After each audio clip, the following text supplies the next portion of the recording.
Hello, this is Shorty with Rehashfiber. I've got a jam-packed full fun show for you today. I'm going to talk about a very easy travel project, the fun story behind it, and then we're going to talk about a way you can help me, which may also help yourself, and we're going to talk about Yarn Crawl the World. So to get started, this is a great project to take when you travel. This is all you need. I loved it. Okay, it is an easy sock pattern.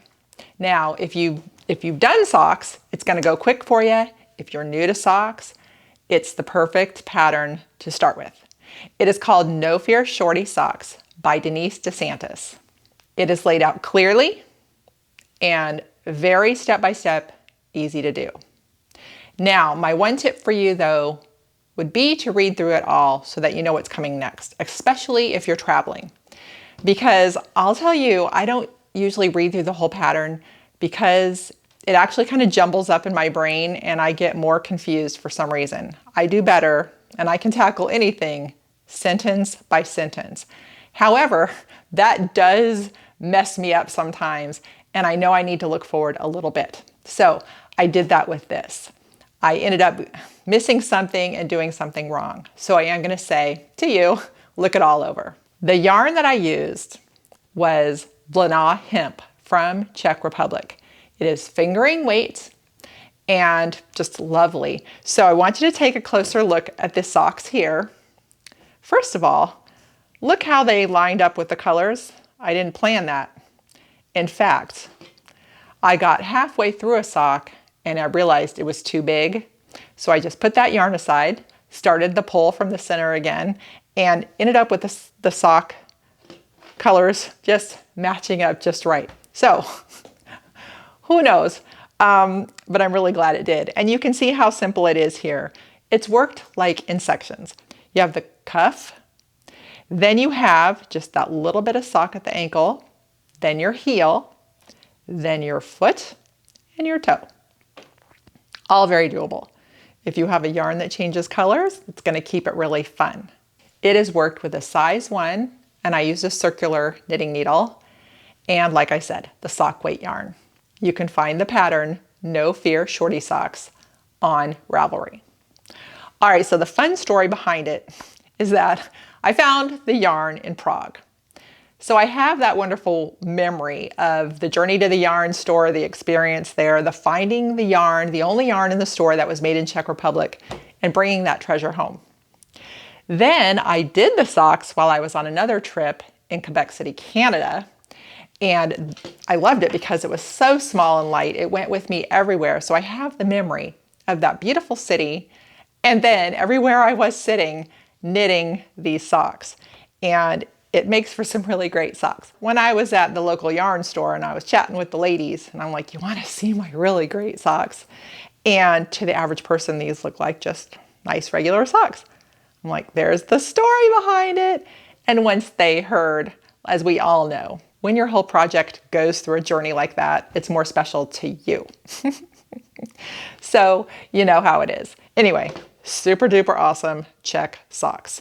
All right, on to the fiber fun talk. I'm gearing up to teach the fiber arts in Tampa at locations other than yarn stores. I want to bring it to people that normally would not have even thought about doing it, but could benefit from the great feeling of doing it. Here's how you can help, but first of all, I want it to be something that helps you. If you feel like de-stashing and want to hand off some yarn or any extra needles to a good cause, you can send it to me. All it will be doing is defraying the cost of that new person who's learning to knit, because I have a supply list that they can purchase so that they have their supplies. But if you want to get rid of some yarn and hand it off to somebody new, I will happily take it and do just that. So you can email me at rehashfiber@outlook.com. I will give you my address. Please, if you send something, mark it for sure that it is for teaching purposes, because I receive things for different reasons and I want that definitely to be designated for the student. So what I'm asking for is the middle weights from maybe sport to worsted and then the needles that match that, both crochet and knitting. I don't want to start them on something too tiny or something too big, just those middle weights. Also, I'm requesting nice yarn because I figure when people are first learning, their first thought is to go to the big hobby stores and buy the yarn, which is fine because people need to get it however they can get it. But if they are introduced to good yarn, they understand the quality. And it also enhances the experience and the finished item. So please, just the nice yarn.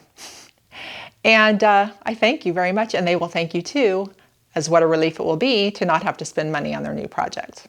Okay, I want to follow that up with another little story. My fiber friend has a lot of fleeces. When they start to weigh her down, she just gives them to me. She needed a lot of fingering weight yarn, and that was weighing me down. Off that went to her. So moving things around can feel really good.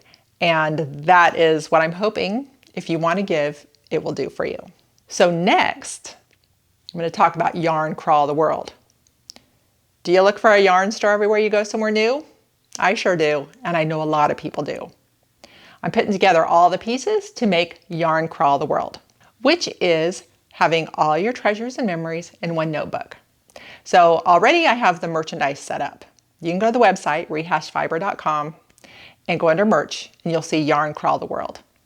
It starts with a sticker on your notebook, and there's also shirts and hats and things like that too.